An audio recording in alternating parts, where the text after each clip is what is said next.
देश के धुरंधर, देश ही नहीं विश्व ही नहीं पूरे ब्रह्मांड के धुरंधर कवि, खास कवि शैल भदावरी जी को बुलाना चाहूँगा। ये भी बहुत अच्छी बात है कि सामने लाइट लगने से पब्लिक नहीं दिख रही है, तो पूरा पंडाल भरा हुआ लग रहा है। और उम्मीद है कि आप लोग ताली ऐसे बजाएंगे कि लगे कि पूरे पंडाल से जोर की आवाज़ आ रही है। शैल भदावरी जी।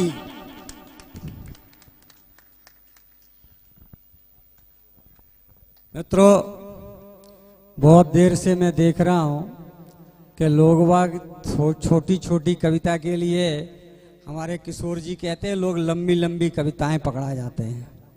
वैसे मुझे ज़्यादा पकाने की आदत नहीं है। हाँ, क्यों नहीं पकाने की आदत है? असल में मैं टीचर हूँ, बच्चों ने मुझे सबक सिखा दिया। एक दिन मैं एक बच्चे को सवाल समझा रहा था, बच्चा बोला सर जी समझ में नहीं आया। मैंने उसे दोबारा समझाया, बच्चा बोला सर जी समझ में नहीं आया। मैंने उसे तिबारा समझाया, बच्चा बोला सर जी समझ में नहीं आया। मैंने फिर समझाया, फिर समझाया, फिर समझाया, बच्चा बोला सर जी समझ में नहीं आया। मैंने कहा तेरे दिमाग में क्या गोबर भरा है? बच्चा बोला तुम 3 घंटे से फिर क्यों चाट रहे हो? इसलिए मेरी आदत नहीं रही चाटने की। भाई मुझे गुस्सा आ गया, मैंने कहा एक बात है बेटा, कल तू अपने पिताजी को लेके आना। बच्चा बोला सर जी कौन से वाले पिताजी को? मैंने कहा हैं कितने पिताजी तेरे? बोले सर जी 6। अरे मैंने क्या बकवास कर रहा? सर जी आपके भी। मैंने कहा तेरे गाल पे मारूंगा। बोला सर जी साबित कर दूं? मैंने कहा तू अपने बता। बोला सर जी एक तो वो पिताजी जिनसे हम पिताजी कहते हैं। मैंने कहा ठीक। बोला एक परम पिता परमात्मा। बोला कितने भये? मैंने कहा 2। और बोले गाय हमारी माता है, कितने भये? मैंने कहा 3। और बोला धरती मेरी माता पिता आसमां, कितने भये? मैंने कहा 4। और बोले कि राष्ट्रपिता, बोले कितने भये? मैंने कहा 5। और बोले कि बखत पे गधे को बाप बनाना पड़ता है।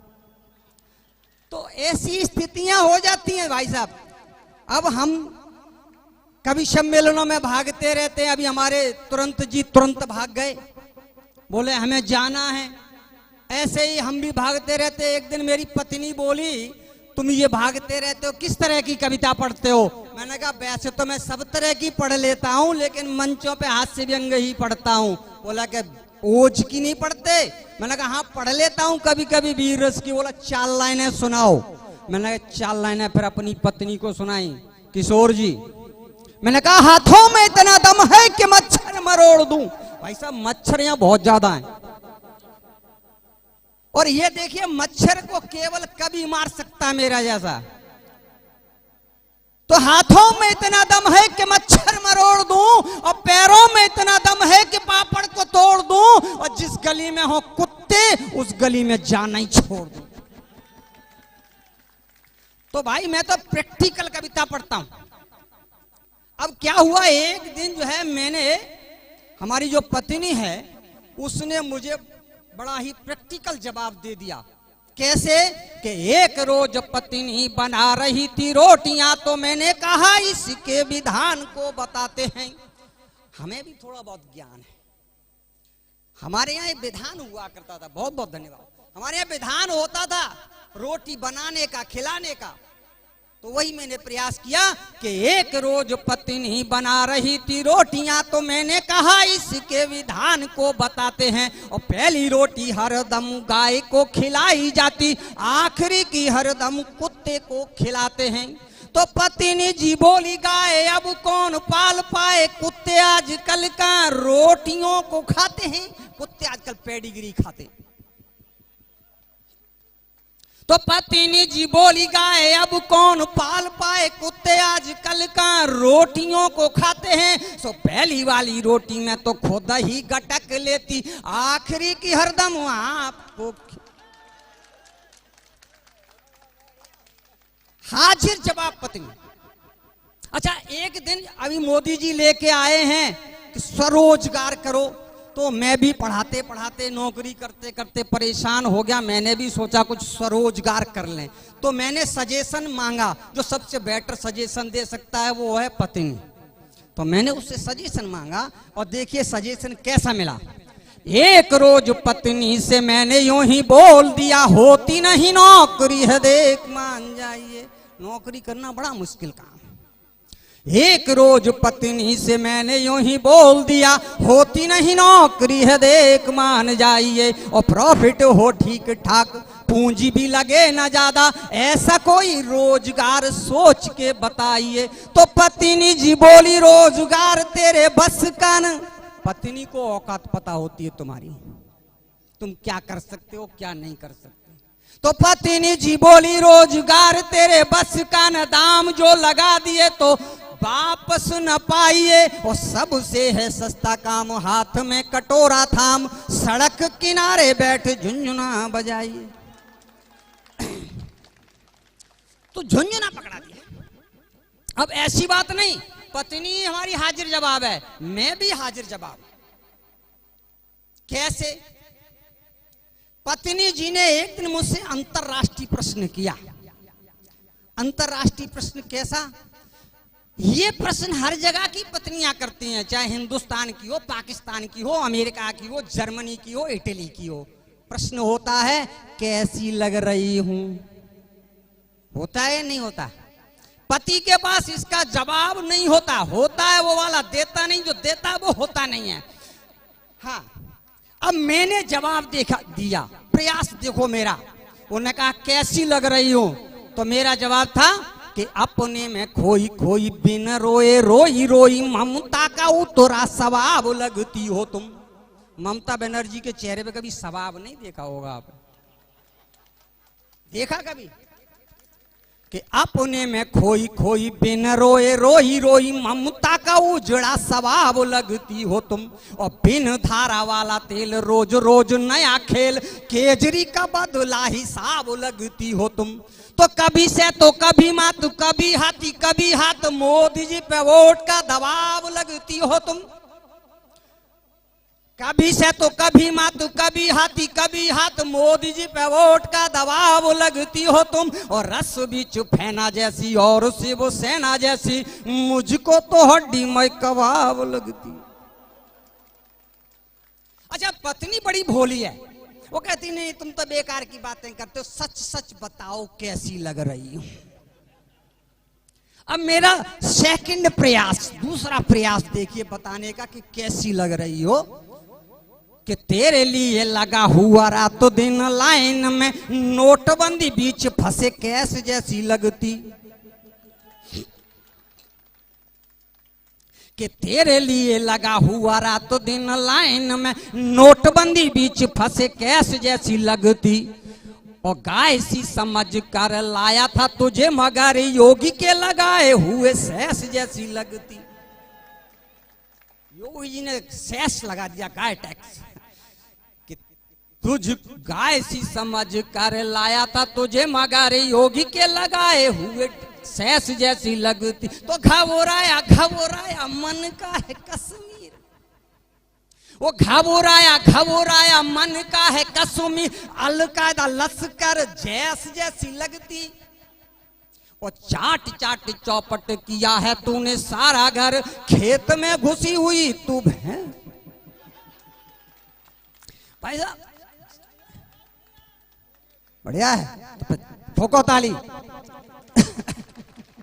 अच्छा, अभी क्या है कि जो कोरोना काल चल रहा था, लॉकडाउन में सबसे पहले अगर कहीं राहत दी गई तो वो थी शराब के ठेकों की। लंबी लंबी लाइनें लगी हुई। अब एक सज्जन का फोन आया, बोला सेल जी ये इतनी लंबी लंबी किलोमीटरों लाइनें लग रही, कभी आप भी लगते हो? मैंने कहा मैं नहीं लगता। बोला क्यों? मैंने उनको एक छंद पकड़ा दिया। ये मेरा अनुभव है कि मैं क्यों नहीं पीता। और अगर आपको लगे ये मजेदार है होली के मौके पे, तो इस बीभत्स रस का आनंद लीजिएगा। एक शराबी ने जब 4 घूंट पी लिए तो दुनिया का ज्ञान ध्यान सबको पढ़ा दिया। शराबी जब थोड़ा पी लेता है तो ज्ञानी मुद्रा में होता है, और जैसे जैसे बढ़ता जाता है डोज, वैसे वैसे उसकी मुद्राएं बदलती जाती हैं। कि एक रोज एक शराबी ने जब 4 घूंट पी लिए तो दुनिया का ज्ञान ध्यान सबको पढ़ा दिया। और एक पूरा पौआ जब घट में उतर गया, एक और पौआ काजे हाथ को बढ़ा दिया। तो अधिके उतरते ही लद्दपद्द हो गया वो को उसने तो सबको सड़ा दिया, विभत्स अवस्था में चला गया कि अधिके उतरते ही लद्दपद्द हो गया वो को उसने तो सबको सड़ा दिया। और सुअरों ने मुंह चाटा लप लप लप लप, कुत्ते ने उठाई टांग। इसलिए मैं नहीं पीता भाई साहब, दूर रहता हूं। अच्छा, कई बार क्या होता है, लोग बाग कहते रहते हैं कि ये बताओ तुम पढ़े लिखे आदमी हो, नारी अबला है या सबला है। मैंने कहा देखो भैया, अलग अलग फेज में अलग अलग होती है मेरे एक्सपीरियंस के हिसाब से। अब देखिएगा मेरा एक छंद, सिंहावलोकन छंद में नारी अबला है या सबला है या तबला है, जो भी ला है, कि तब ला के या बोला तो मैं तो कभी बोलती ना, मर्जी है प्राणनाथ तेरी चाहे जबला।